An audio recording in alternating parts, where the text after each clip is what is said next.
Welcome back. Again, good to get back in the winning side of things. Thought we played very well in all three phases of the game this past Saturday against a very good Troy team. And we're turning our attention to Lafayette, and we welcome the first top 20 program at the Rock here on Friday night. Okay, we'll start off with David Ware, 24/7 Sports. Morning, Shawn. First thing right out of the gate, just a health report on the team. How was everybody post game? For the first time this season, everyone's checked out good. We were very fortunate to only play our starters for 3 quarters, but receivers checked out good, and we have to be all good. We practiced today, so we'll have more answers this afternoon. Along the lines of, kind of a reduced workload for the starters, obviously Cam Peoples got a lot of carries in the first half down at Coastal, had a more limited day, and I'm sure you wanted to get, Nate Noel, Anderson Castle, some of the other guys some work as well. Was it kind of intentional to maybe, keep Cam on maybe a little more of a reduced carry count, just knowing what you've got coming up and probably the anticipated, let's call it, physicality of the Louisiana game? Yeah, a little bit of both. Once the game got kind of in control, we really want to get Nate more carries. Nate's getting better. Every carry he gets, he's getting better. He's going to be really good here. Kind of reminds me of Chip Hooks from back in the early 90s. He's a great player. And then Marcus Williams Jr. played some, and then we got Castle in the game. But we want to get Cam some carries early, but once the game got in hand, we want to pull him out just for precautionary reasons. Moving on to Louisiana, obviously, you know what they are. They're very good. Their record says so. The ranking says so. You guys have had a lot of success kind of containing the running game, which is the basis for what they are over the past few years.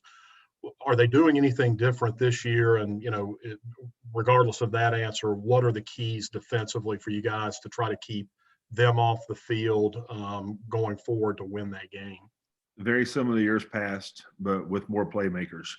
And the one thing they do a very good job with is shift in motions. They'll trade tight ends and go from an empty backfield to 2 backs in the backfield, 21 personnel. So we have to do a great job on defense to get matched up, match the numbers, and to make sure we're fit right in the run game. And then when they come to the pass game, we have to play with clean eyes in the backfield. They do a lot of play action pass like we do, and those are their home run shots.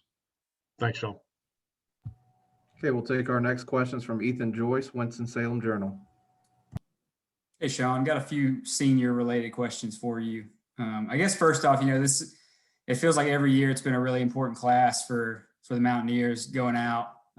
This one's no different in that, but Noah Hannon and Thomas Hennigan, 2 guys that have really started from the time they stepped on campus. What are they meant to this program? Well, I'm not sure we have enough time to talk about that. Noah Hannon's a kid that I actually recruited and coached and became very close with. And he's a guy that really embodies what App State's all about. Came in here undersized and worked his tail off to perform on a high level. And you don't consider him as just a player. He's part of your family. I know his family very well, and his sister, his brother, and it just embodies what we're all about. And he's a great player, but even better person. And Hennigan, same example. I mean, this guy comes in and works, starts as a true freshman, and just great kids. I mean, they're great ambassadors for our university. And I can say that about a lot of people. I mean, I can say about Ryan Newsel, Bear Hunter. The list goes on and on who you can talk about. Shamar, Jean Charles, all those guys. But senior class has meant a lot to our program, and they'll leave a lasting legacy. They'll go for a long time. This senior day is maybe a little more unique because you do have this opportunity for guys to come back. Have you had some of those conversations yet of those guys that are interested? And, maybe, I guess, how do those kind of, pick up maybe once the season's over as far as figuring out who's actually going to come back? We have had some conversations with some guys, and it was very preliminary. And I want those guys to really finish out their senior season to really enjoy it. And then when the time comes, we'll sit down and we've have a workup from all the NFL teams of what their draft status would be if there would be a draft status. And then if it's not where they want, they can come back and go to graduate school. And that would be a great situation for a lot of guys to come back and get a master's degree and really set themselves up for their future. I know the NCAA said everybody can come back if they want, but it really kind of depends on the financial situation of the school. I don't know, I guess how do you get ready for maybe those potentially awkward conversations or tough scenarios of deciding like, you might want to come back, but I don't know if we can make it work next year. Those are tough conversations, and I've had those conversations with Doug, and it's about money without question. And but when the time is right, we'll sit down and talk to it. And those are always hard conversations, never easy. And that's why they call you head coach. You have to make those conversations and tough answers and tough questions. Last one for me. Would you come back if you had an extra year? I would, and I don't think these guys would. They're not really going to appreciate it till 15 years down the road. And if you could have one more chance to play one more down here at the Rock, it would be worth it. And speaking for myself, I had 6 surgeries while I was here, and I would do it I'd have a 7th if I could. But it's a great opportunity. Some guys want to move on with their lives, but I just know what this game means to me and what this program means to me. And I would definitely do it for one more year, maybe one play. You think you got a snap in you now? Maybe like a practice snap? Oh, without question. And Noah knows that also. All right, thank you. We've got Kenneth Reese from Watauga Online next. Hey, Coach, I got a question for you that's, I guess, a little bit out of your hands. The weather, our fans, the app fans always like to brag about how we have an advantage with the weather, and especially when it's snowcast from the weather service for Friday and Friday night, and it's supposed to be rain. But of course, all of this week, snow today and high winds, and snow tomorrow and high winds. So my question is, unlike your playing days, you've got the indoor facility now. How much outdoor practice will you hold this week? Every day. That's one thing we've already planned for going outside today. And if we were playing somewhere else where it was going to be a little bit warmer, we'd probably go inside. But just with the forecast for the week, we'll be outside today and play on tomorrow. And if we do a walkthrough on Wednesday, we might go inside, but we have to get used to the elements. And that's one thing, our advantage. We practice in it in the spring practice. We never go inside. Some of our players don't like that, but I think it prepares us for the season.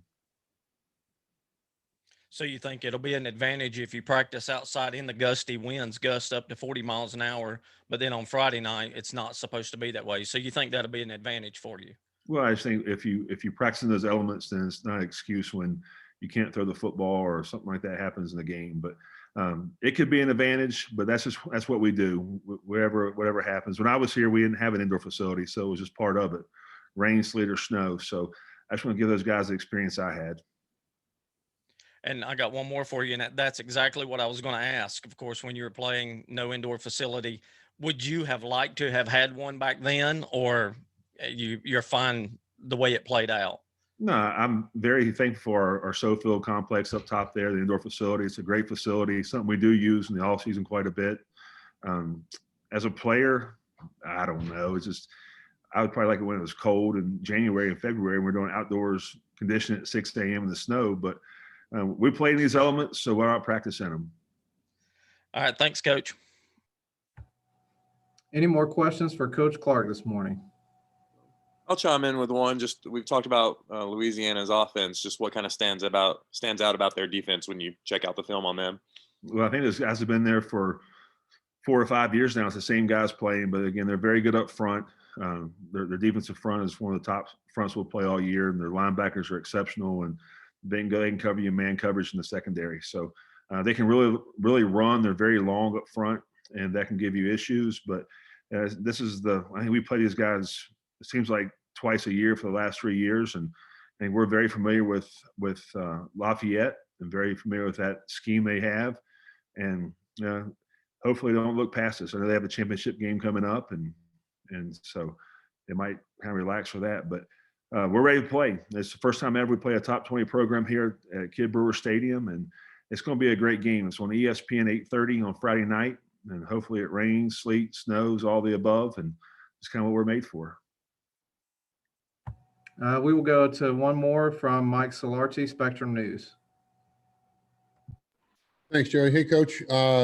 You touched on the special contributions of some of your seniors, but can you kind of put into words what this senior night would mean given this season and everything that has happened and the protocols and all the things you guys have had to fight through to get on the field and play games? I mean, is there a special culmination in this home game for you guys?